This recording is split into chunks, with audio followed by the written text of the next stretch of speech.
stand for a moment of silence and the pledge.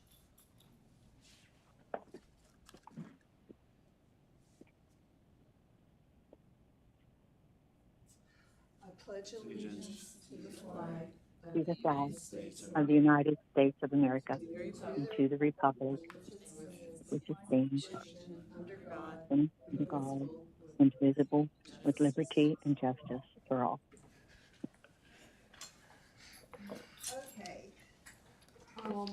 The mission of Tyler County Schools is to provide student-centered learning opportunities that ensure all students will learn to their potential and master the skills, ethical behaviors, and attitudes needed to be successful citizens in a 21st century economy. And I think that's something that we need to remember through our board meetings. Roll call. I'm present. Larry is absent. Andy, present. Scott, absent. And Diana is by phone. Okay. Do I have a motion to accept the minutes of the September 3rd meeting? I'll make a motion. I make a motion.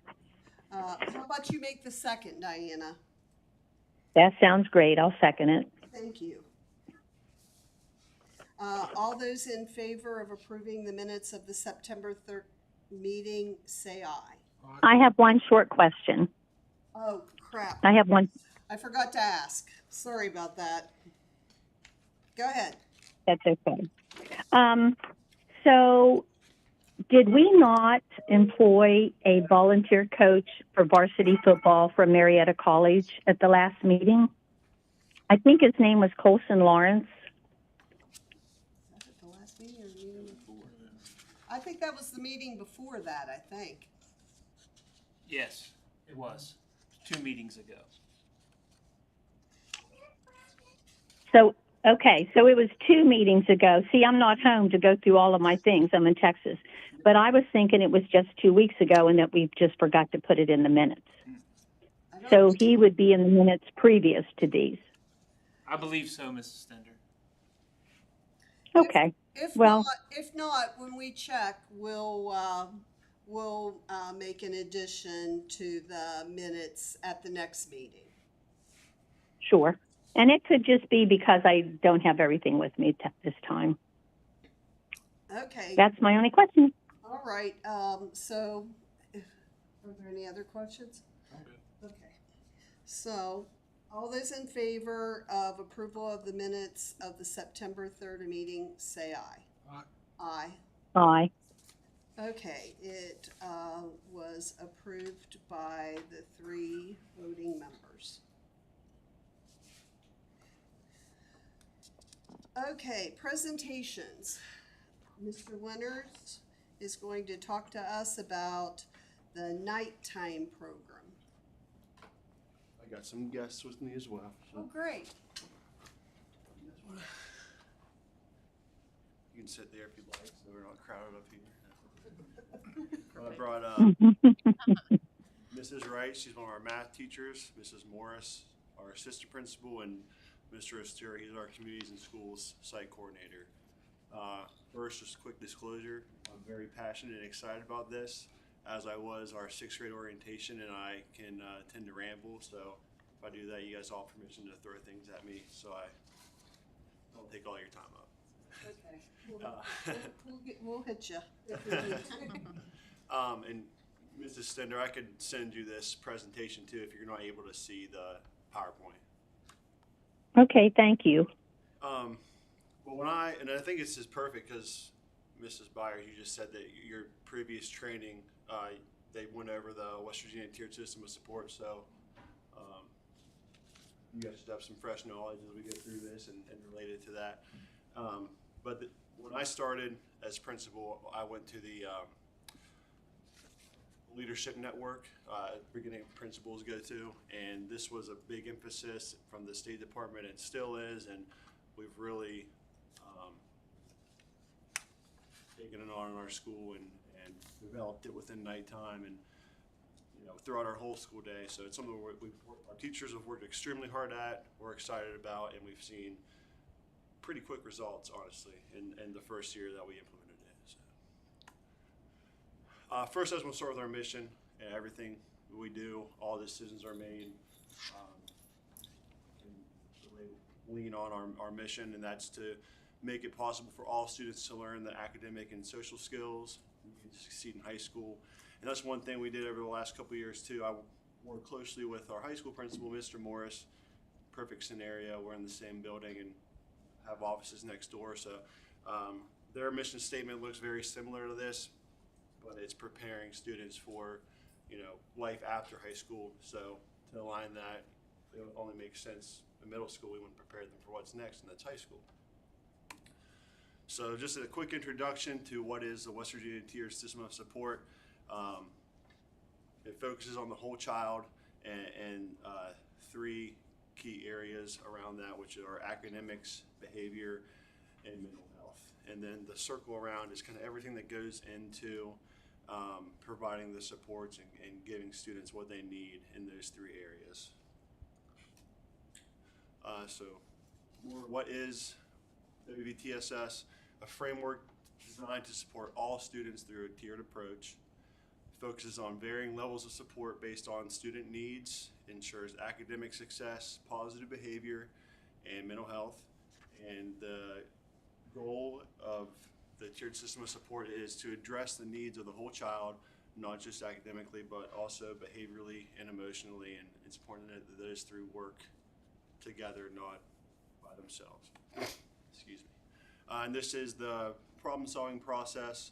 I'm not sure if you guys went over this in your training, but it's in all the documentation they have for the West Virginia Tiered System of Support and the process you should go through. First, you identify student needs and define those needs, gather and analyze the data to define those issues. So we'll collect data on everything that we talk about, develop a plan, implement and monitor the plan, evaluate and adjust the plan. And we've used this process also to implement, nighttime, create it, and improve it as we go. So the three focus areas, like I said, it's academics, behavior, and mental health. So for academic supports, we just want to ensure that all students have the skills and knowledge needed to success at grade level. In a perfect world, that's our main goal, is to get every student at grade level. So that's what we're always striving for with our academic supports. For behavior, just promoting positive behavior, addressing challenges, but mainly laying out those expectations at the beginning of the year so they know what's expected of them. And then mental health support, ensuring that students' emotional and psychological well-being, and we've done just about every resource imaginable for that area. So, and this is the intervention period. So when we talk about Tier 1, Tier 2, and Tier 3 supports in all areas, academic, behavior, and mental health, this again is what it would look like in a perfect world. So this is what you're striving for, is that upside down pyramid. So Tier 1, that's a universal level, what all students will be getting, and that should be about 80 to 90% of students should be on grade level, getting those universal, high quality research-based instruction, then your content standards. 5 to 15% of students, that's like I said, in a perfect world, who should be receiving the Tier 2 targeted supports. So those students who aren't yet on grade level academically, not quite getting it behaviorally, or struggling with their mental health. And then Tier 3, that's your intense. It's usually one-on-one supports a lot of the time. That should be about 1 to 5% of students who have significant underachievement and just need that real focused, intensive support. So what is nighttime? Made the joke with our kids at the beginning of the year, that's not time to take a nap. It's the nights. So with the purpose, it's a dedicated time each day to focus on the three areas of support. It took the place of our advisory period. Technically still is our advisory period. Just gave it the name, and then put the structure in place exclusively for WVTSS. It's 5 days a week. It's right after lunch. So we got fifth period lunch, nighttime. So it's a 41-minute period like our other classes, and then we go to sixth period. And then each day has a specific theme aligned with one of the three focus areas.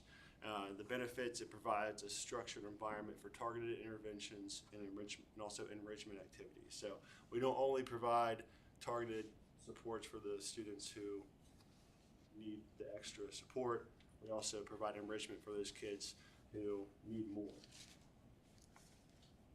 So this is just an overview of our weekly schedule. As you can see, Monday, that's our mental wellness day. So our tier 1 programs that we have this year countywide, we're starting character counts. We actually had our first lesson for that today. Over the summer, Mrs. Morris and I worked on, we had the curriculum, and we laid out the curriculum map. So each, at this time, students are all with their advisors, and the teachers just go through their curriculum map. It has it laid out for them. 6th grade does this lesson on this Monday, 7th grade does this lesson, 8th grade does that lesson. And it seemed to go well today, introducing it to the students. And then ThinkSync, it was formerly the Meta-New program where students take weekly assessments. It's just a weekly check-in, keeps them in tune with their emotions and reflect on their previous week. They can track their own data. If there are any alarming responses, it'll trigger them to administration and our guidance counselor, and we'll be able to touch base with those kids. It's just another way to reach out. Students can email one of us. They can obviously go down in person and ask to talk to somebody. This is just another avenue for them as well. And then we get a data report every month. So it's kind of cool. It helps us keep the pulse of our school. So it's cool to look at. We started this towards the end of COVID, and you could look at the data and see when kids were getting contact traced, and a lot of kids would have to go home. You could see it where kids weren't doing as well, or if there was homecoming week, spirits were high, and the data would show, it would line right up with what the students were experiencing. And then for our tier 2 support or program for mental wellness, we have small group meetings. Mr. Asturi and Mrs. Dillerman, our guidance counselor, they coordinate those, which we started doing as well, and we'll get more into that as we go through this. And then tier 3, we can refer a student to counseling, any professional in the Student Success Center, from Mrs. Dillerman, Mrs. Williamson, our social worker, Mrs. Patasny, your psychologist. They just truly work as a team and address any need from any student. And then Mr. Asturi as well, CIS, and then outside services. We got the quiet booths. I think we have 4 or 5 of them in the Success Center now. So we always encourage any parent with a student who has any counseling services, if they want to do telehealth, they can do it right at school during the school day. And then Tuesday, that's our math day. So our tier 1 program is performance tasks. So we'll talk more about this stuff as we go. Tier 2, our teachers create data-driven lessons based on what they're doing in the classroom and what those students at the tier 2 level need to get back up to grade level. And same with tier 3, just a little bit more intensive as smaller groups. Reading is Wednesday. Pretty much follows the same format. Thursday is writing, and that's one piece that we're still trying to iron out. There's not quite a universal screener for writing to show us, like iReady we use for math and reading. It shows us exactly where the kid's at, exactly what they need, resources we can use. Writing right now, we're more just using teacher observation, work samples, and just providing extra writing support for everybody. And we use a program called Writable, which is it comes with their textbook, and teachers can assign to each grade level. So nighttime is just extra time for them on Thursdays to work on those writing assignments. And last year we started working on feedback forms, like reflections, so that the students would get their feedback in Writable, and then they'd fill out a little reflection piece just so we can make sure that they're looking at their feedback, taking it in, and focusing on next steps and improving. And then Friday, everybody's favorite, it's our Fun Friday. We use a program called Flex Time where teachers can choose and offer any enrichment activity that they want to do, and students have the choice as well to pick whatever they want to do. So some more of the tiered supports. Like I said, Tier 1 is that universal high-quality instruction for all students, and we need to meet the needs of the majority. Tier 2, targeted interventions for those who aren't responding well at Tier 1. Small groups, focused instructional strategies and additional practice. And then Tier 3 is that intensive, individualized intervention for students with the highest needs. Usually one-on-one supports or very small groups. Referrals to specialists or external agencies. Just our main goal again, through this is to ensure every student receives the appropriate level of support they need in all 3 areas. And then I want to note too that it's not, the tiered supports are not exclusive to nighttime. I mean, nighttime is exclusive to doing this, the WVTSS model, but we provide tiered supports throughout the whole day in the classroom. It's not, it doesn't only happen here. It happens all the time throughout the school day. And then I just wanted to hit on this. You might have seen it on our social media, but the first 2 days of school, we had Middle School Academy. So the students went through their regular schedule, and every period we would have a different topic the teacher would cover. We had a slideshow that went through the whole day. So they started in first period where they'd start with their advisors, and then we went to the auditorium for the welcome back assembly, and then they continued on through their day, and the same slideshow followed them in every classroom, and every teacher would teach the same thing. So all the kids would get the same, that was consistent throughout the day. So this is when we laid out our expectations and pretty much everything that every student will need to know to be successful in middle school. And we thought it went really well. We're excited to continue this. They came back the next day, they took a quiz. They reviewed the slideshow, took a quiz, and then we got them all t-shirts that says, I aced it, TC Middle School Academy. So something cool that we thought would motivate them a little bit. And then we called it our Middle School Academy graduation, and you probably saw all of us wearing the inflatable suits. Yes. Had nothing to do with it, but it was just an exciting thing to get our students excited about middle school. I'm sure they like Oh, they went nuts. Between that and then our intramural sports, if you would go into that gym after lunch, you go at any sporting event, it won't be as loud as it is in there. It's insane. They have a fun time though. So now we'll talk about each day and the different theme that each day has and what we do during those days during nighttime. So like I said, Monday's our mental health day. We want to promote students' mental health and well-being. Our universal screeners, where we get our data from, is ThinkSync. Like I said, the students get their individual data that only they can see. It's private to them. But then we get the whole school report, so we can look at that. So if the data is showing we have a need in one area, there's different elements of mental wellness that it measures. Then we could do an activity with the student body to boost that area, or bring in a guest speaker. So if we look at that'll tell us where our need is the most. And then the Unified Classroom Behavior Support, we are actually getting ready to roll that out. I just got done organizing it all online. So we plan to start that. I'm thinking about, we have parent-teacher conferences coming up next week, and inviting parents in for an onboarding session for that. Pretty much what it is,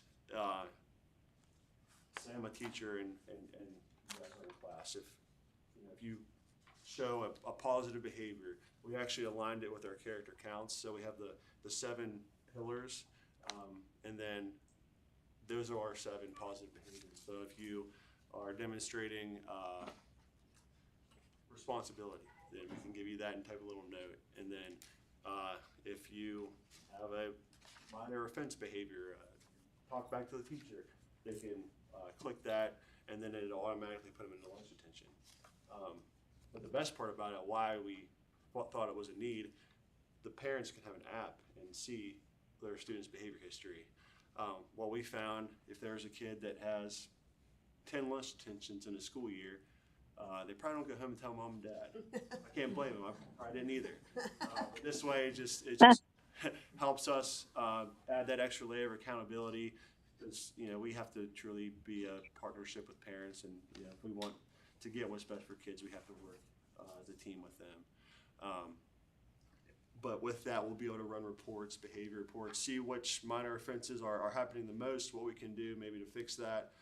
So that eventually will give us really good data to help with this. And then the curriculum, like we said, character counts. So our Tier 1 kids, they're all getting that character counts lesson. We started that today.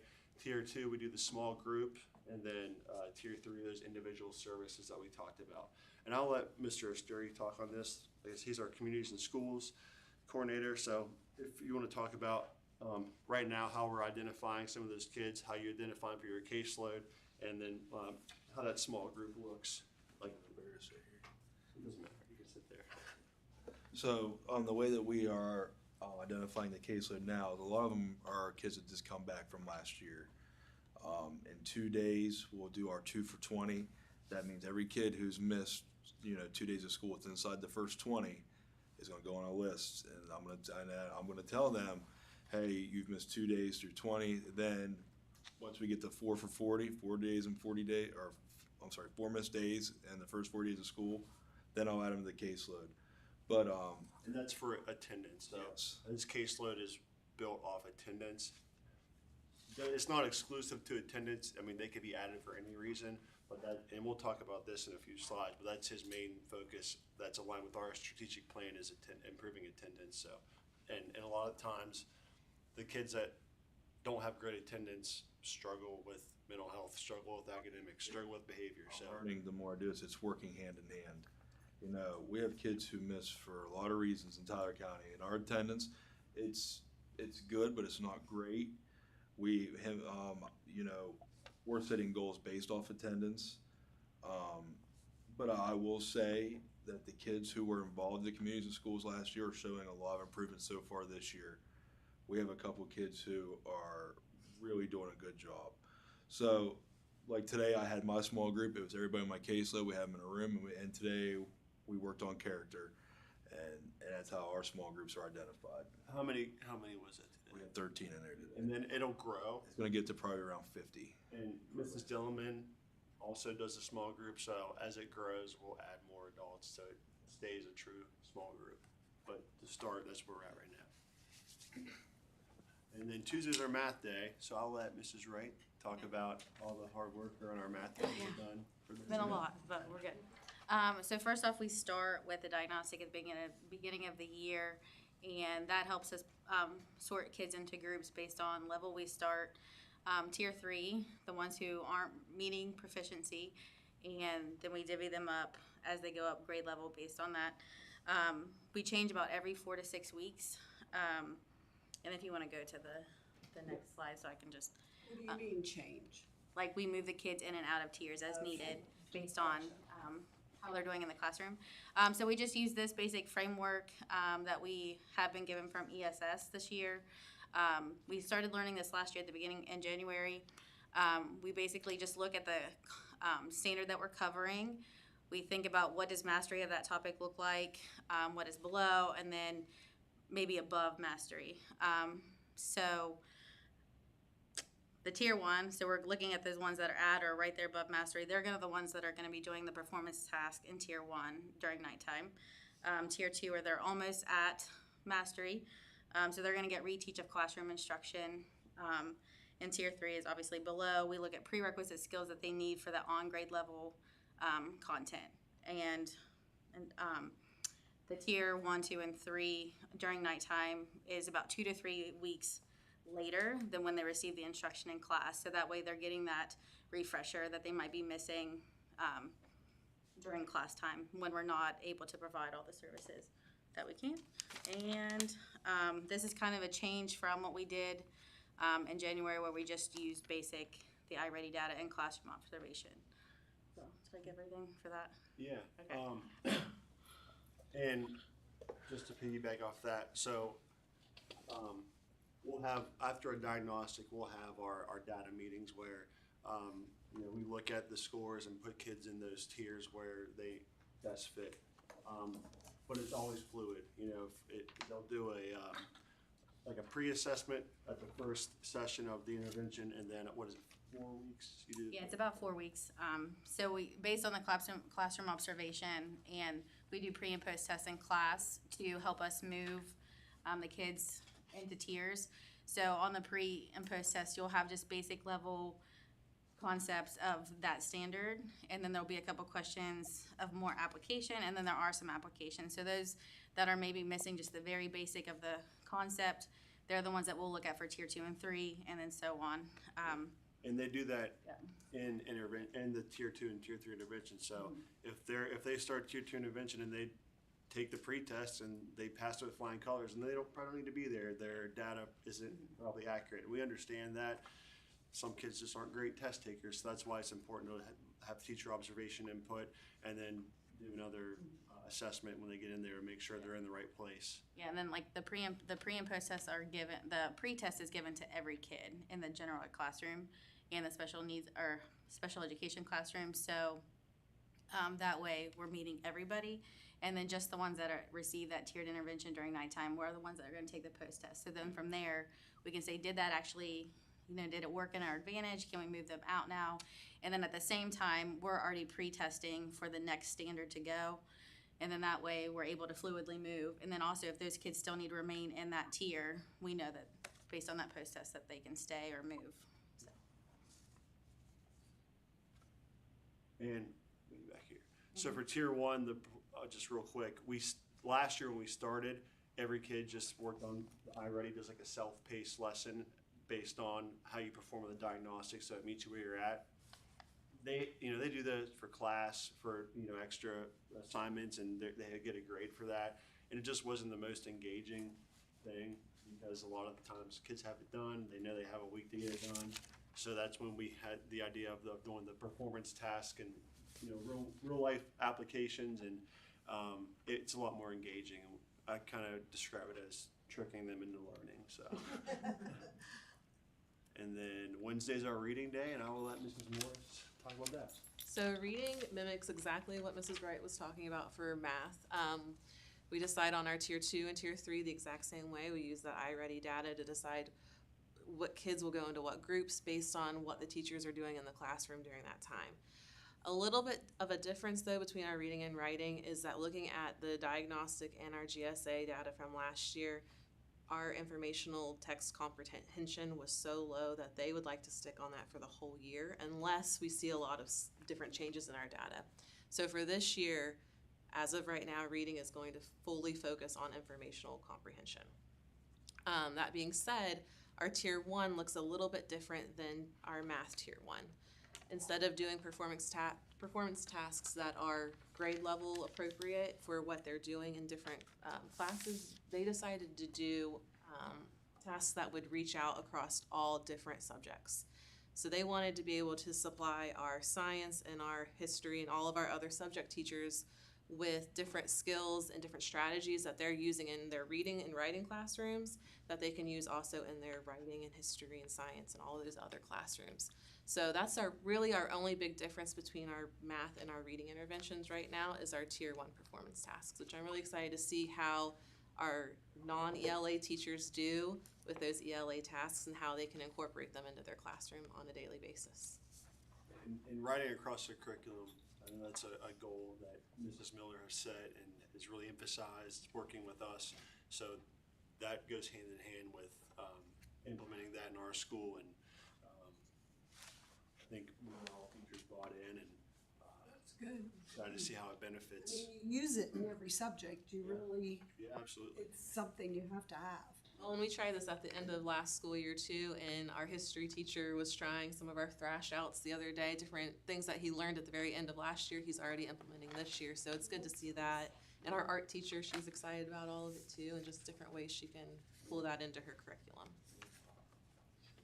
And then Thursday, kind of already hit on this, but that's writing, and all the kids do the writable. Our universal screener for that is the GSA interim assessment, which we don't take until January. So that's where, like Mrs. Morris was talking about, the informational text was our lowest area for writing. So that's why the focus remains on that. We'll take it again in January. If it's still the same, we'll continue with that. If it's different, then we'll adjust. And then teacher observational data. So, and writable, like, it's really cool. It's actually created with AI, and the teachers put in the rubric that is provided for the GSA. So, you know, they're writing and being scored on exactly what they're going to be scored on for the state test.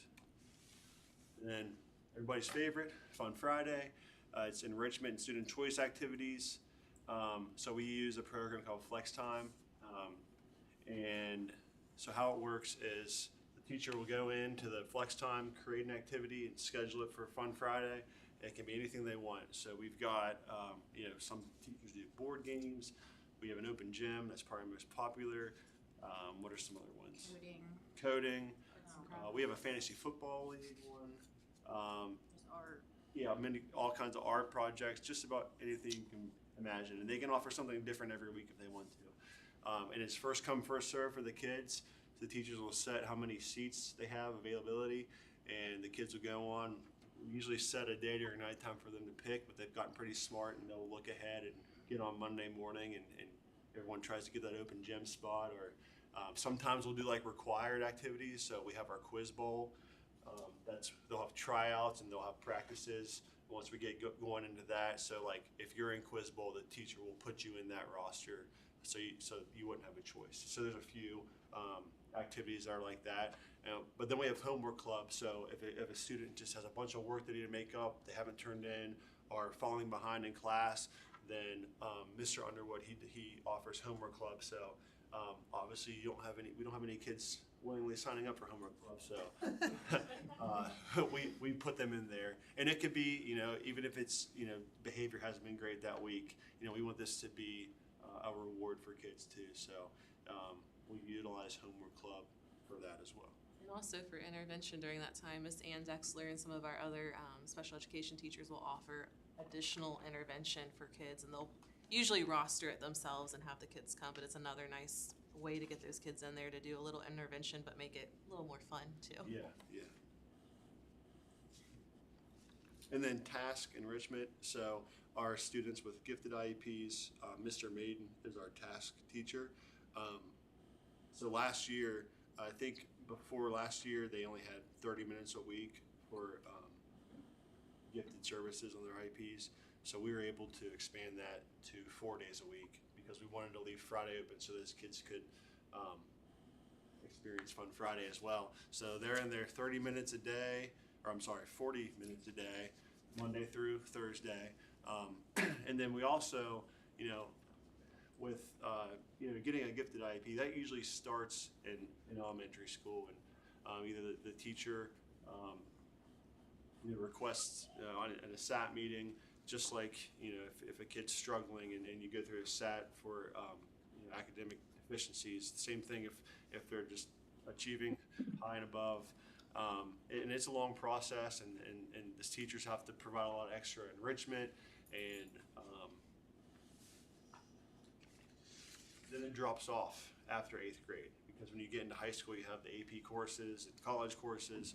So, you know, there's some 7th and 8th graders and even 6th graders that probably could qualify for those services, but it's such a long process, and by the time we got through it and implemented it, you know, it'd be a year or so, and then it drops off. So we made it gifted / enrichment. So this year what we did is, at the first diagnostic, we looked at the top 2 scorers, ELA and math combined, and boy and a girl in each grade level. So we were able to add 6 more students to this, and they do a lot of cool stuff.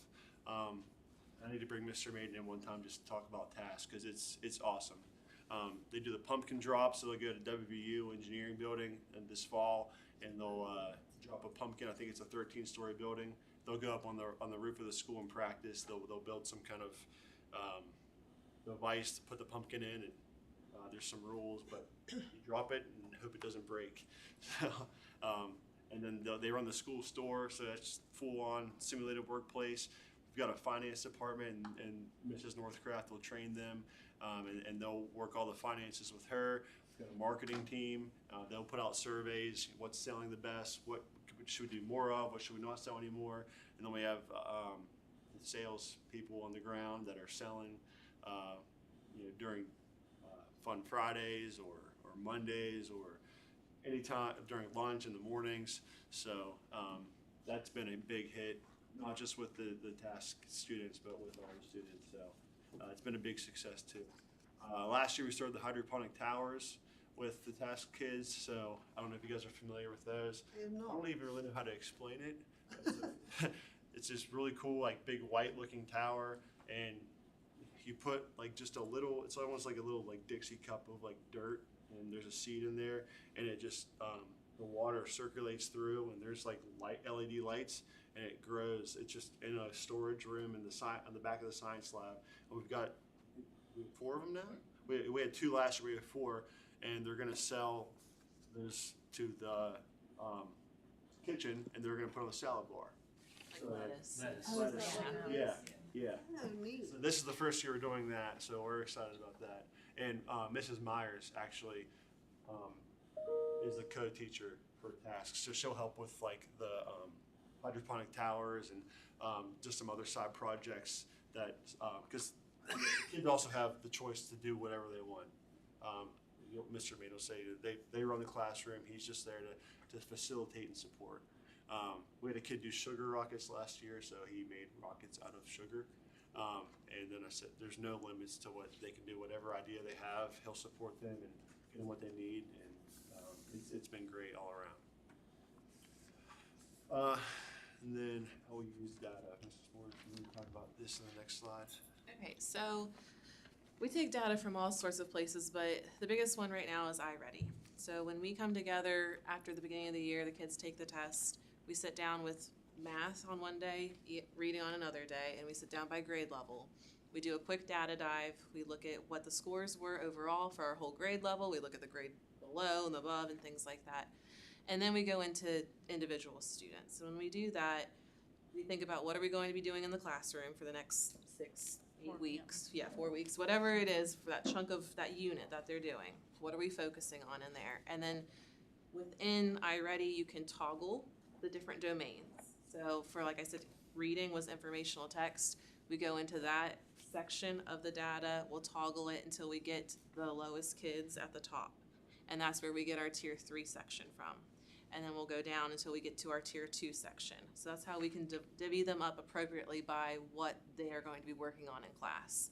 Right now, math is working on geometry. So as of now, we toggled it by geometry, but what are you moving into next after that? For tier 2. Yeah, numbers and operations. So yeah, 2-tier, we started with numbers and operations. Oh, sorry, yes. Yeah, that's okay. So we thought it would be good to start with just for 6th grade alone, just a 5th grade review for the first couple weeks until we really got into 6th grade content. So we're actually gonna be changing that in about 3 weeks. And it'll be number systems, so what are integers, that sort of thing. And then from there, whatever we're doing in class, we'll pre and post test and then move. But yeah, last year we did start with geometry. No, that's okay. Thinking way back. And then from there, it's flexible and fluid, and we'll move through it. In the mid-year, we'll take the iReady test again. We'll go through the data dive again there, but then right after we do the iReady, we'll also do our GSA interim assessment, that benchmark. And we'll really do a lot more there with diving into the standards and trying to figure out, dissecting which ones that we need to work through to get the most support for the kids. Anything you want to say? Nope, I already talked about how we use the pre and post test, the different leveled questions on there, and then just how we check that to move them in and out. And then for mental health, we use the ThinkSync data. We'll get alerts if there's multiple concerning responses from students, and then eventually once we start collecting the behavior data, we'll be able to look at that too and identify. Because usually if you're displaying a lot of behaviors, there's a reason behind that. So we're going to use that as well for the tier 2 and tier 3 supports for Mondays. And then Ms. Morris. Okay. Collaboration. So this year what we're going to do is once a month we'll have grade level collaborations. Once a month we will have content level collaborations. And then 4 times a year we're going to have vertical collaborations with the high school. So far we have had our grade level collaborations this year. Sixth grade met on one day, seventh grade another day, eighth grade the following day. But during that time of grade level collaboration, we're focusing on attendance, academics, behavior, and home life. During that time, Mr. Sturry's also there. Our counselors are there so that we can get a whole picture of the student, what the problems are, what we need to identify, and we make an action plan of what we're going to do next, our next steps. Then we follow up with emails and make sure that we meet all those next steps before our next meeting. Content area collaboration will be the following week, that's this week. That's where they're gonna sit down with ELA is gonna get together, math's gonna get together, et cetera. But their focus is on their content. They're focusing on what's going well right now, what's not, where do we need to move next, things like that. And then for our vertical collaboration, that's where 6th, 7th, all the way through 12th is gonna meet. They're gonna talk about what are they missing by the time they get to high school, or what are we doing well in the middle school that is getting them prepared for 9th grade, and having those type of conversations that we don't usually get to talk about very often. And then our continuously having daily collaboration. A lot of our teachers still have Common Plan, thank goodness, but some of them don't. But they get together all the time, every day, All the time, yeah. constantly every day for collaboration. So anytime those kids need moved in the tiers, that's going to come out of either we've actually set aside time for collaboration, or just when they get together and think, hey, so-and-so needs moved out of tier 3, they need to be in tier 2 now, and we just adjust it in our schedules and get the kids in the right places the next day. And also during grade level collaboration, that's when we can initiate the SAT process for kids. So if they're failing a class or a couple classes, or their behavior is just not been getting it lately, or they have some mental health or maybe hygiene or anything, any kind of major concern, we'll start a SAT process. So Mrs. Dillman's our SAT coordinator. She'll initiate a meeting with the parents, get teacher feedback. We'll all come to the table. We'll create a plan with the student. They're with us. I always say, we're a team. They're the leader of the team. And then we'll implement that plan for 45 days, come back to the table at the end of the 45 days, and then decide where do we go from here. Have things gotten better? Do we need to take additional steps? If not, and then a lot of the supports that we put in place for the plan in the 45 days would be our tiered supports during nighttime. So that all works hand in hand. And then just wanted to talk about our strategic plan goals and how nighttime alone is helping us work to achieve all of these goals. So our first goal is attendance. And that's to be at or above 93% for the school year. And I'll let Mr. Sturry talk on that, but before he does, so at the beginning of every year when we sit down and we create this strategic plan, then Mr. Sturry meets with us, and communities and schools is to pick one goal of the strategic plan to be their main focus. So that's where we chose attendance for him over the last 2 years. We just thought that's obviously the most important. Nothing else can matter at all if you're not at school. So we're going to continue to have attendance be our number one goal. Plus, with the new attendance policy coming out, it's only going to tighten up. So we've got to do as much as we possibly can for the world of attendance. So if you want to talk about the goals that we set in some of the whole school, So you have. some of our tier 1s for attendance are, like Mr. Winter said, our intramural sports. Every kid has the opportunity to play in that. We're also doing this year, if you miss 2 days or less in a quarter, you'll be in the drawing for a gift card, or 4 days or less in a semester. Also, we start attendance madness this year. The advisors are going, so like there's a bracket, and the advisors are going head to head. Whoever has the best attendance during that 2-week period will move on to the next round. And the winning advisor is going to get a prize also. That's on average, right? Yeah, it's on average. Yeah, So what would we decide the winner would get? I think we said pizza. Like a pizza party. Yeah. So we're trying to do all kinds of different things to get kids there. And like he said, we haven't told them the details of the attendance policy, but on day 1, we started telling them this is going to change at some point, and we don't want anybody here in trouble. So you need to come to school. So we're trying all those different ways to get them there. And so far, we are at 15% chronic absenteeism, which at this point last year, we're at like 24. So we're Define chronic as it's just when a student misses school at an alarming rate, and then it takes percentage of how many kids are missing school at an alarming rate. So far, when you get on Zoom WVE, our number's yellow right now. It's not red yet. That's a good thing. And I'm hoping that we can keep it in the yellow this year. But there's a lot of schools who, I think our number is low sometimes. There's a lot of schools who are a lot worse.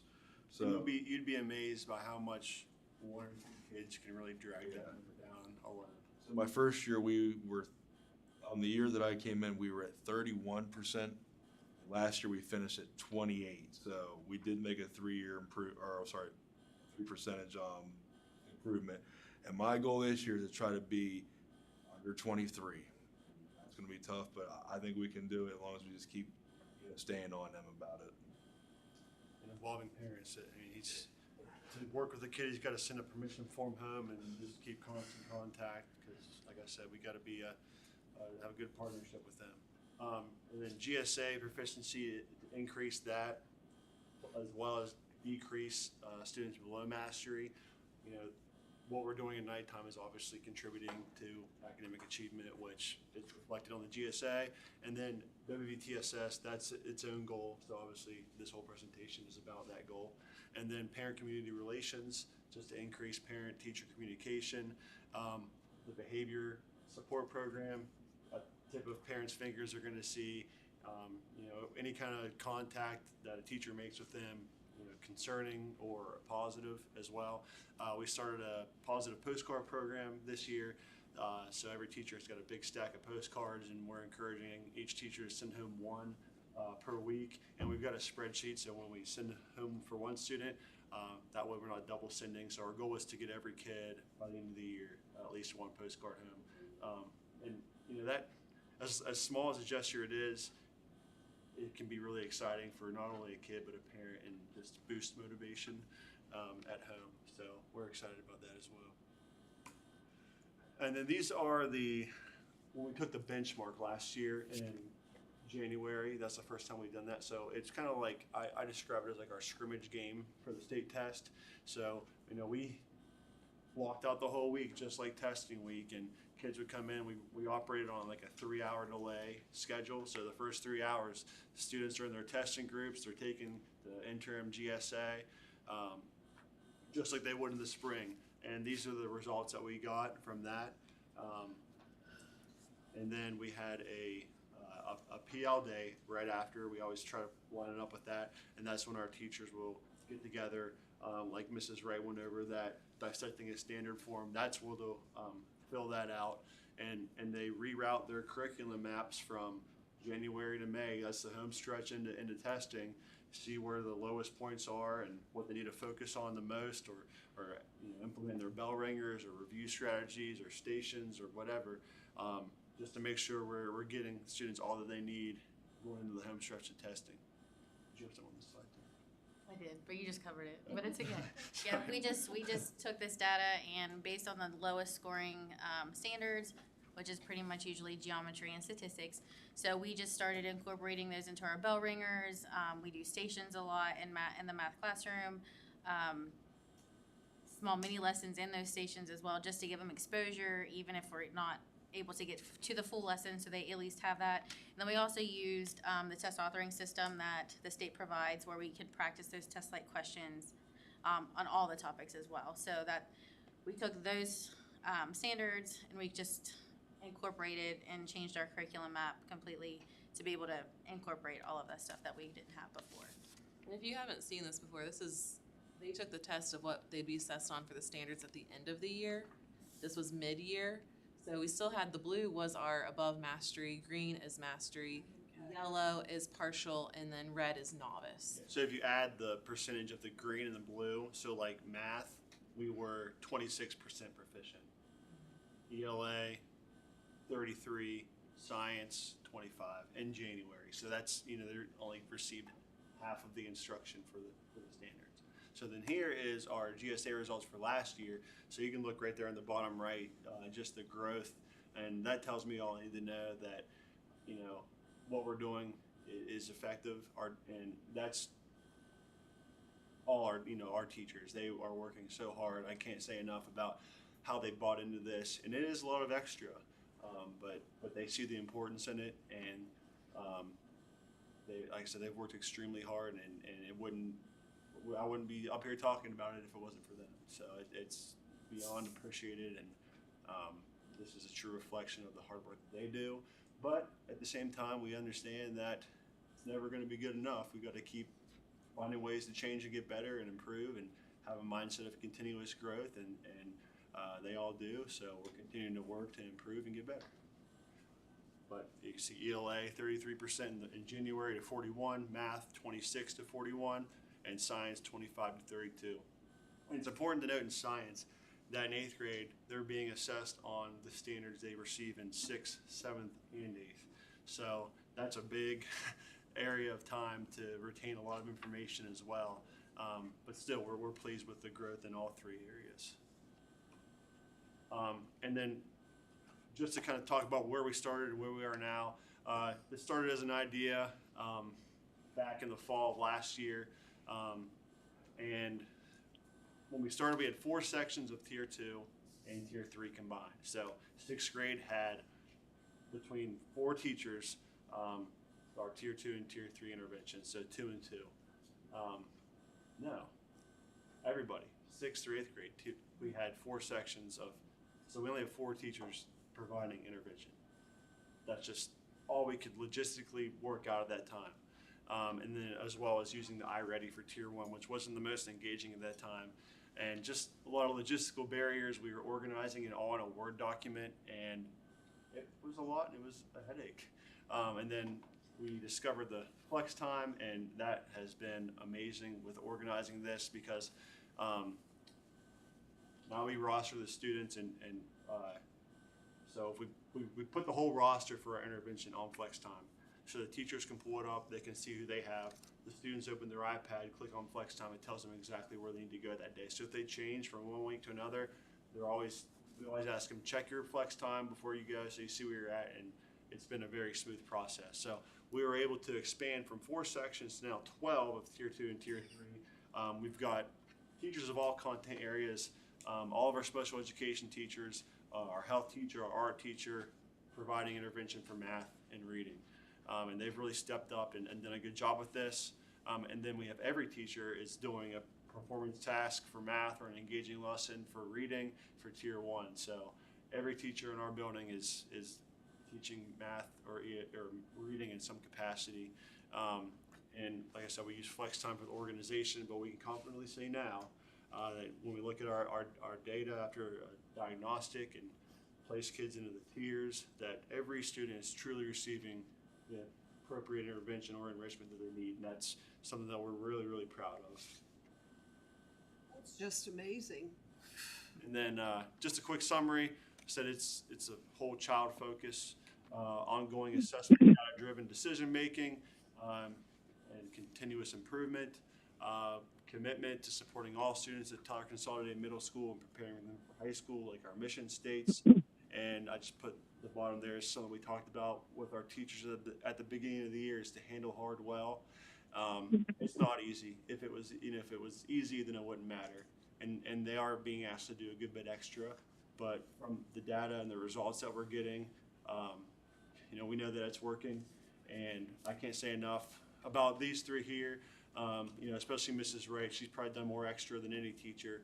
I always tell her she should be an administrator. Sorry if I'm embarrassing you, but she is, phenomenal and has really stepped up. And like I said, none of this would have happened without the work that they have done.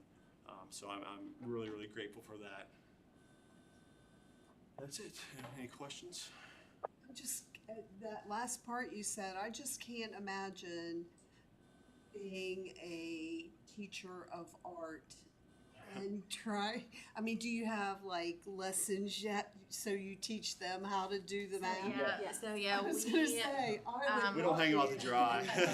No, math and ELA, we met 1 or 2 days over the summer and just front-loaded all of this information. And then he has provided us some time at the beginning of the school year that we sat down and showed them how all of it worked, where they could find all the information, provided all the answer keys, and then that was time for them, they could look through it, and then they always come to us if they have, but we tried to also make, the activities pretty self-explanatory, like, and easy for them to follow, as well, but, I mean, we're open door, they can come to us whenever we need help. I know I go to ELA sometimes when I need help with their stuff too, so. And I'll brag on Mrs. Morris too. Just coming from being a reading specialist, this is her wheelhouse. She's the expert at data dives and intervention, and it's a lot to add, like, on all the other responsibilities that an administrator has. So when we were able to add an assistant principal, and obviously we got the best fit for it, and it's just been a huge benefit to have her be able to really take the lead on this as well with the data meetings and working with the teachers. So we're very, very fortunate for the people that we have. Thank you. Thank you, Mr. Winters, for So explaining all can you hear me, Yeah, Mr. Winters? yeah. This was a wonderful presentation. I love the way it's set up with the wellness, the reading, the math. I'm so happy that writing is in there, and then the flex time just kind of pulls it all together. Going back to the beginning, did you say formally Metanew? Yeah, it's called ThinkSync now. So they rebranded. It's a lot the same. There's just a lot of updates, and like the software is updated, and a lot of the questioning. Yeah, that's what it used to be. So it's not Metanew. Is it like the same company? It is. Yeah, they just changed the brand, changed the name. It's the same people. Now, can you tell me that name one more time, because I don't know if I'm hearing it right. ThinkSync, SYNC. So it's one word. and you can Google it too, and you can see their website if you're interested in that. Or I can always. I just did not understand the sync part of it. But when I get back, I would love to come in and get a copy of that PowerPoint. That was a wonderful presentation. Thank you. And I can just email it to you after this. But one thing I will offer to you guys, probably towards the end of October, we'll get the first data report from ThinkSync, and that'd be really cool for you guys to see what we see from that and how we use that. Yes. I'll send it out. I send it out to our teachers, so I'll send it out to you guys as well to take a look at. Yeah, email would be great. Yep, we'll do. Thank you, Mr. Winters. Thanks, and sorry. Thank you very much. Responded in one. Hey, there's a lot of work put into that. I'm sitting here and We listening as weren't long as wadding anything up No. and getting ready. I It's really kept excited. on my head It's to- fine. you did. Stay to the point. Okay, well, we have no delegations this evening. And it looks like communications, we're having a discussion on LSIC school meetings. Yeah, just that discussion. Schools will be having their first LSIC meeting soon. I really just wanted to get a feel from the board when we want to do those visits to schools for their LSIC presentations. Do we want to wait until we get some good data and they have some good conversations, maybe like February, or do we want to wait till, or do we want to do it sooner than that? I'm up for anything, and we can have them whenever. I just want them to have the opportunity to meet and have some goals and really have something to talk about. That's the big thing. So, I think February would be a great time to start. Yeah, I think that sounds good. is that good with you, Mr. Shreves? Okay. All right, so I'll put that down, and then I'll get those scheduled and let all of you know. Okay, let's move on to superintendent's report. Update on the new bus incident policy. So what we have now is have drivers who are thinking, and that is a great thing.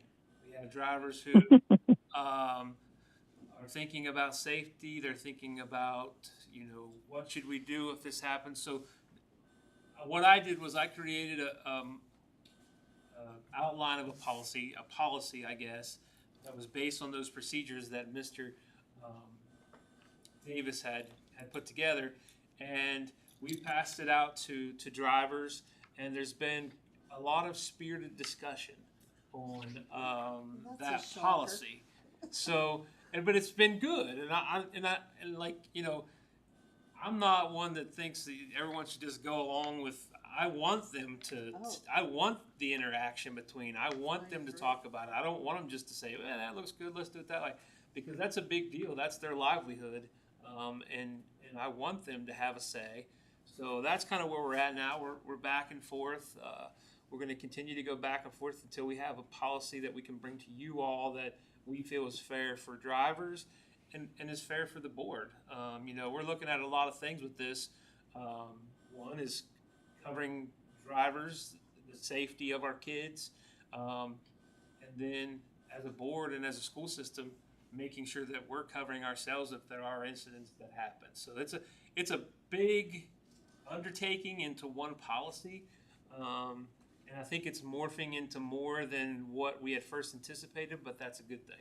Well, what I'm happy about right now is that people are passionate about it and they're talking about it. And that's a good thing. As long as they can keep that in the front That's very of their mind, good. that safety is important, and you know, taking the time to do your job the correct way, taking that extra minute if you have to you know, make sure kids are clear or make sure kids are in their seat or all those things. Just take time and make sure that they're doing their job correctly. And then just a couple more things I wanted to talk about real quick under superintendent's report. We rolled out the parent portal in Weavis the last couple weeks. So if anyone's watching on YouTube land out there, parents, if you didn't get that information, they can go to our website, and we've created this one pager that gives you the information you need to get logged in. I'm a huge fan because we're keeping everything in one place now. We don't have our grades in live grades and attendance and Weavis. Everything is right there. You can go see your kids' attendance. You can go see discipline reports. You can go see their grades. And teachers once they are putting those grades into the system, they're there for parents to see. So it's real time.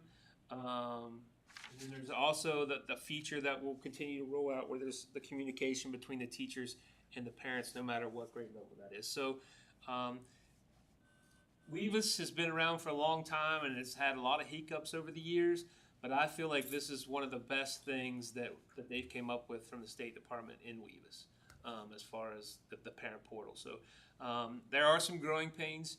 We've kind of trained substitute secretary at the bus garage, Ms. Heinzman. You know, she's been taking all the calls, and I think it's been wonderful. Parents we're sending them all to one place with one answer for her to tell them, you know, what's going on with the parent portal, which is wonderful. The other thing I want to address tonight is over the last couple weeks, there were many school threats around the state of West Virginia, around the country. Yes, and I think as of yesterday, I think there were 13 arrests in the state of West Virginia. I think there may have been some more today. You know, I just want people to know that if there's an immediate threat or specific threat to Tyler County schools, we will make sure that we're communicating with parents. I'm communicating with board members to make sure that they know what's going on. On the other end of that, we don't want to create mass chaos and put out something when it has nothing to do with our school system and just cause fear for people. I know some of our middle school, high school kids, there was some rumors, talk going around among kids. We are sure that happens everywhere. But our resource officers and our principals took them very serious, looked into everything. A lot of times it was threats that was going on up the river, things that were going on somewhere else in the state. So the addition of Officer Skinner and our other resource officers has been a great asset to our school system as far as that goes, working hand in hand with our administrators. But I just want parents to know and the board to know that if there is a threat, we have crisis plans in place. We practice the drills. We will continue to practice all those things to make sure this, you know, honestly, learning and all this stuff they have is great. But if kids don't feel safe when they come to school, then they can't learn. So we have to make sure that they feel safe, that they're fed, and they, that's that, Maslow's or the hierarchy of Yes. needs. We gotta meet all those first before they can learn. And so we know that has to be our number one priority, that kids are safe. And so I just want everyone to know that's in the front of our mind. That's in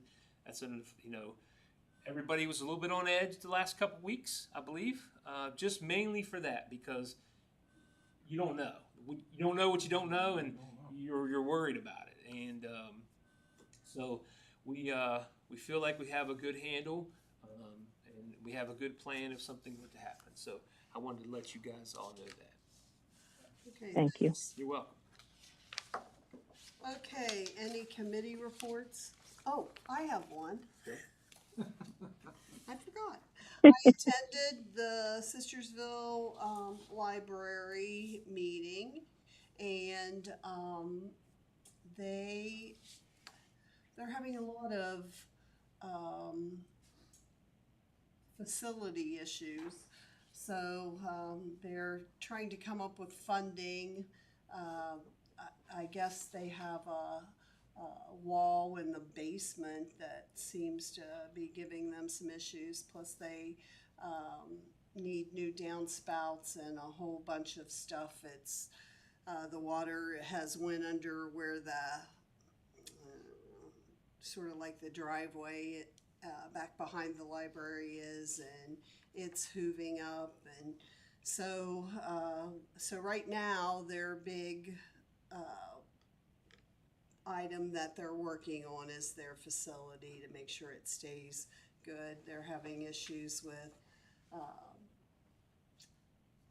wetness, so they need dehumidifiers and that kind of thing. So if you think of anything that might help them, or a grant they might be able to get, they would certainly be interested in it. I know they've applied to Harry and Olive, and other than that, everything seems to be okay. We have Okay, I have a short one too. okay. And it's the Middleburn Library, because we had talked about the students, especially seniors, being offered the tutoring positions. And I didn't reach out to Pam right away because I know how busy school is at the beginning of the year. So I actually just reached out to her this past week. I talked to her about it. I was at the library again before I left and talked to them about it. And so now it's in Mrs. Stallings' hands, and she's going to go ahead and get that information out to the students. Thank you. Mm-hmm. Okay, any other committee reports? Well, Andy, I was supposed to, the extension committee, the extension office, they had a Zoom meeting today at the same time as our meeting today. So I will get a hold of Trish tomorrow and see if I can get some information and report back on the next meeting. Thank you. Rodney's in that meeting, so I can update you on. Oh, he's in there? Yeah. Okay, project updates, gym expansion. Gym expansion, we've put there's steel up out back. We have put the decking in to pour the floor for the second story. They're really getting it all pretty much closed in now as far as that goes. We've been having a lot of deliveries. As far as the flooring goes, they'll be finished up with the terrazzo this week. What a project. Locker room facilities are coming along. I know the new lockers came in today. They're working on ceilings and painting and all those things that go with that project, but I feel like it's moving along very well right now. We had some snafus with some steel engineering, but they've got that all figured out, and we're going up. Are we still looking at January? Yeah, they've given us a date a little farther out, but they're just trying to be conservative. But talking to Reno from CCI, he feels like we're still in line there. So, and then I want to give you all an update on the new elementary school that we're in the works with. Right now, they're still working on concepts. Our goal moving forward is to have those closure meetings for other elementary schools sometime early January, early next year.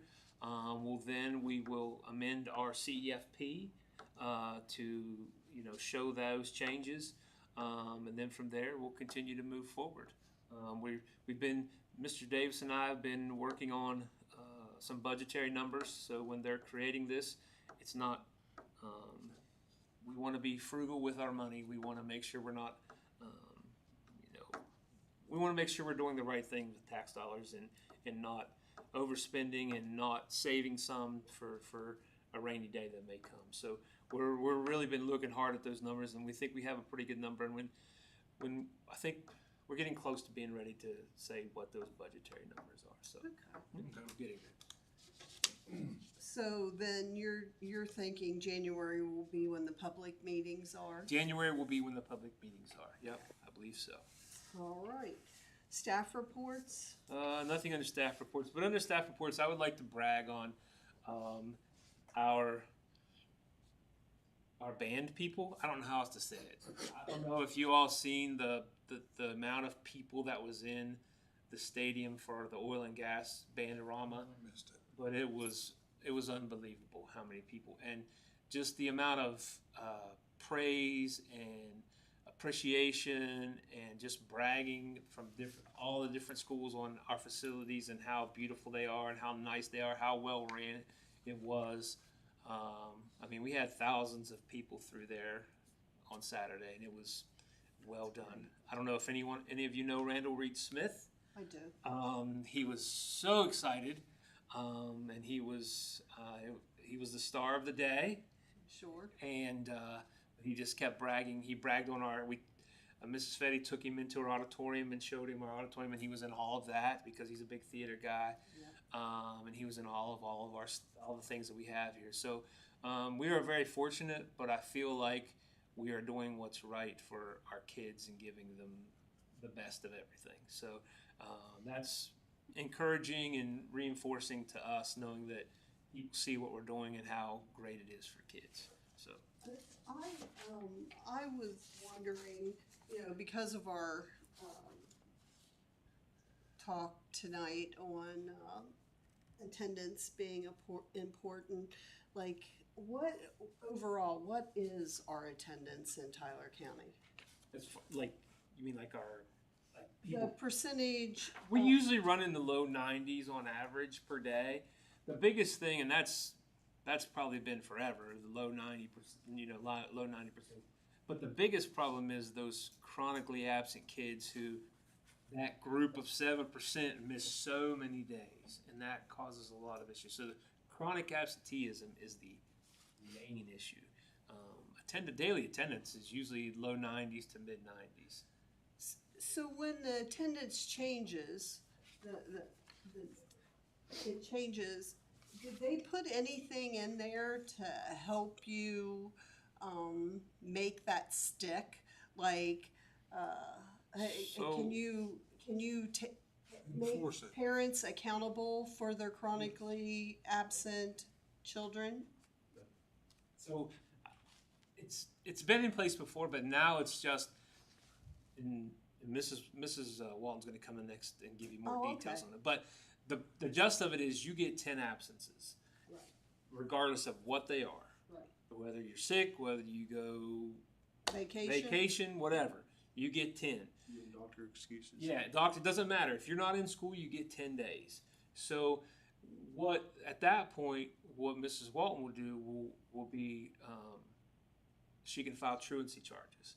And then once those charges are filed, then it's in the court system's hands to decide what kind of punishments that are dealt out. I mean, they could be put on probation, or they could be all those different things. It's just we're working right now, and Mrs. Walton and some of our county are working with the court system to make sure that we all are on the same page. So But do yeah. you consider someone chronically absent if they miss more than 10 days? Is that what you would consider someone No, it's more than that? based on the percentage of days that we've had. So yeah, so if they're like just like 4 for 40, like so 10%. If they continue to miss 10%, so 180 days of school, they would have missed 18 days of school. That's kind of the baseline. If you could think of it that way, as a Okay. chronically absent kid. Okay, financials. Approval of the annual. Can't wait to have been sitting back here on the edge of my seat. Can't wait. I bet you can.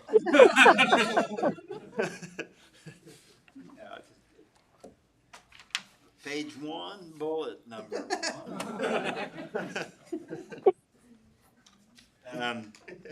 I am gonna just go through the management discussion and analysis. Again, these are unaudited figures. The financial statements are due the state of West Virginia at the end of September. We'll have an audit done typically in January or February.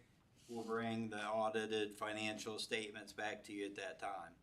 The audited financial statements will look no different than the statement that you have here. What they're auditing is the statements that I'm presenting to the State Board of Education.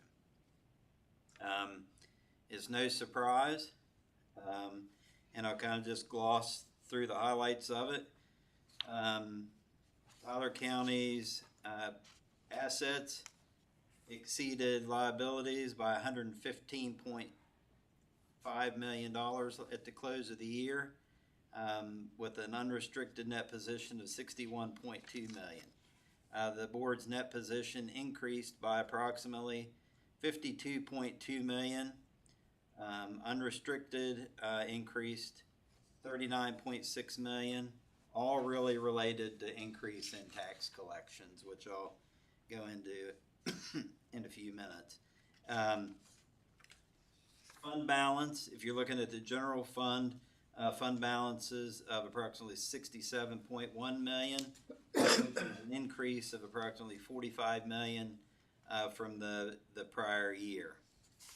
$22.6 million of that fund balance is unassigned and is really at the board's discretion, which the board really has a plan for those funds going forward, and I'll get into that in a second. I just want to again gloss through the highlights of the assets. At the end of FY 24, current and other assets $73.8 million, which is an increase of about $46.5 million over 2023.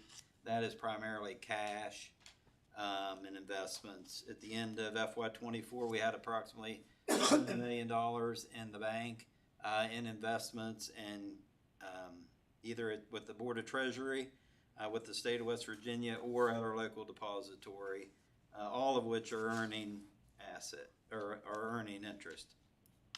The next largest item is capital assets, which are fixed assets. That's our buildings primarily. Anything that's got a value of greater than $5,000 gets tagged as an asset. $53.6 million, which is an increase of about $5.7 million from the previous year. And I'll highlight those when we go through the other schedule here in a minute. Current liabilities, $5.4 million, increase of $1.4 million. Those are just current liabilities, mainly because of the projects that we have going on. We have, liabilities, payments that are going to be due within 30 days. Long-term liabilities for the new board members, just so everyone knows, $6.2 million is long-term liabilities. Those are is the financed lease purchases. When we built the bus garage in the stadium at Tyler Consolidated, due to cash flow at the time, we lease financed, the bus garage and the stadium, or not all of it, 10 million of it. That's down to $6.2 million. I think everybody's first question is, why don't you pay it off? And it's quite simple. Right now we're borrowing we're borrowing at 2.16% interest.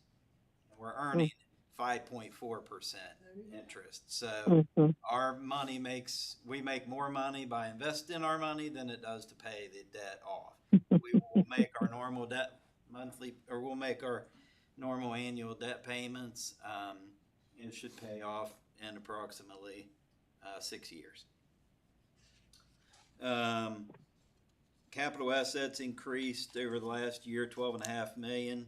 It's primarily due to the completion of the HVAC project and the auditorium project that came on the books. The gym expansion and the head house expansion, really very little of that would have been as capital assets or construction in process at the time. Those will, phase in. Probably not actually until, they probably won't come on the books even in 2025. It'll probably be 2026 when those assets will come on the books totally. Again, the largest portion of our net position is fixed assets. Is 46.5%. Is our fixed assets. If you look at our revenue and expenses over the last year, the largest item on the income statement is property taxes. Property taxes makes up 88.3% of our income, about $73.1 million last year in property taxes, which is a $47.8 million increase from the year prior. And as you remember in the budget, we expect that number to far exceed that for FY25. Total revenue for FY24 was $82.7 million. Total expenses for the year is $30.5 million. So a net change or a net gain for the year is $52.2 million over FY23.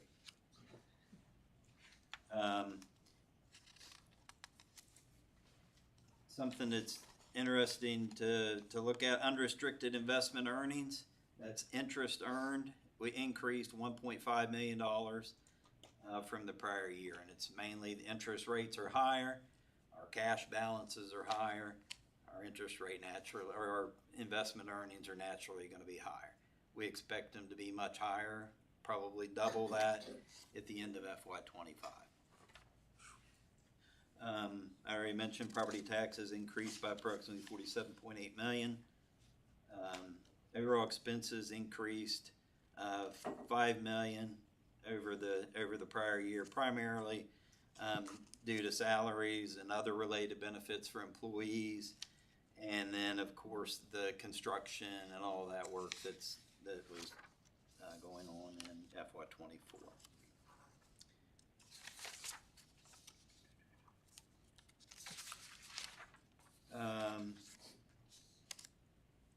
Again, the capital assets is $53.7 million, $5.8 million increase over one year. We did bring on $14 million of construction in process, which would have been the HVAC project and the auditorium project from the prior year. Sabitas, which is the latest GASB, the latest accounting principle that came onto the financial statements last year. Those are subscriptions-based instructional technology. It's like your textbooks. If you have a 3 or 4 year agreement, basically we're allocating those costs out over a 4 year now. It's really a fairly small number for us. At the end of FY24, $459,000.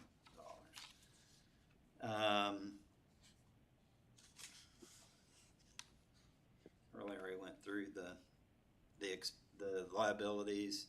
Again, the finance lease obligation is the bus garage and the field house.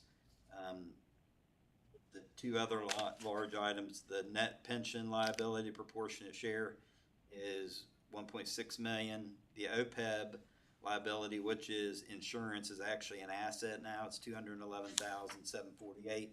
Both of those liabilities are born from the state of West Virginia. That is the ability to use sick leave days for insurance and the benefits that we give our employees towards retirement. It's a Department of Education, or it's a state benefit, but we have to show those liabilities on our financial statements. That occurred, I don't know, maybe 10 years ago when we had to bring those on.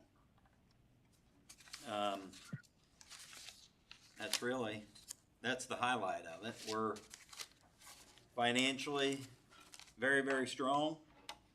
I expect that we're going to be financially very, very, very strong at the end of FY25. And as Mr. Hiley had mentioned, and I've mentioned to the public numerous times, we are well aware that oil and gas is not here forever, and we are making the most of the money that we have while we have it. We're investing in capital assets, which is our facilities that will, go far, far into the future, 50 to 100 years from now, way past my lifetime. Mm-hmm. And I think there's no better investment for money that we have now is to think of the future, for buildings and things. And that's at the end of FY25, the projection is that I didn't mention in here. I changed one thing, the way that I used to present the financials. The fund balance for capital projects now includes everything that's going on within that. We already have construction commitments in place. So if you look at the fund balance of the capital project fund, it's approximately $29 million. The $29 million is what projects that we have on hand at this time. We have the money in the bank, invested, earning interest of that money right now. On top of that, the unrestricted, the $22 million is on top of that. The $22 million will go for future projects. The expected revenue in FY25, again, I believe if I'm right, I think we had $75 million to go towards the capital projects fund. That's approximately $100 million, on the conservative side of what's available for that project at this time.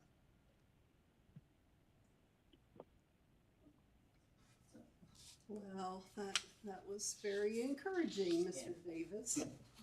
FY26 probably won't be as rosy, but our goal is that, at the end of FY25, we'll have a good handle on, what the cost of the elementary school project is going to be. And in March of 25, we should know what the assessed values are for 26, which I believe will really give us a good gauge for FY26 and FY27, and we'll be able to react from there. We have plenty of reserve funds right now to react to whatever happens in the oil and gas industry. It will be volatile. Sure. But they still keep putting oil pads everywhere. So that's a good thing. Jeff, I actually did read through this, and by the time I got to, I think it was page 58, it mentioned the levy and public meetings, and I thought, at least I can understand that. Because that was a big report, and it's mind-boggling. And I just want to say we are very fortunate to have you right there where you are, and I thank you very much for that. Thank you. Okay, does anybody else have any questions for Mr. Davis? Okay, no, thank you. Thank you. Do I have a motion to approve the annual financial statement for fiscal year 2024? Make a motion. Andy made the motion. Do I have a second? I'll second it. Diana's seconding the approval. All those in favor say aye. Aye. Aye. Aye. Opposed? Okay, motion was approved. On to policy review. Nothing under policy review at this time. Okay. Athletic schedules. Just Tyler Consolidated High School wrestling schedule was all there for approval this time. Okay, do I have a motion to? I'll make a motion. Diana made the motion to approve the wrestling schedule for 2024-25. Do I have a second? I'll second. Andy seconded. All those in favor say aye. All right. Aye. Aye. Does anybody have anything they want to say? Okay, then let's vote on that.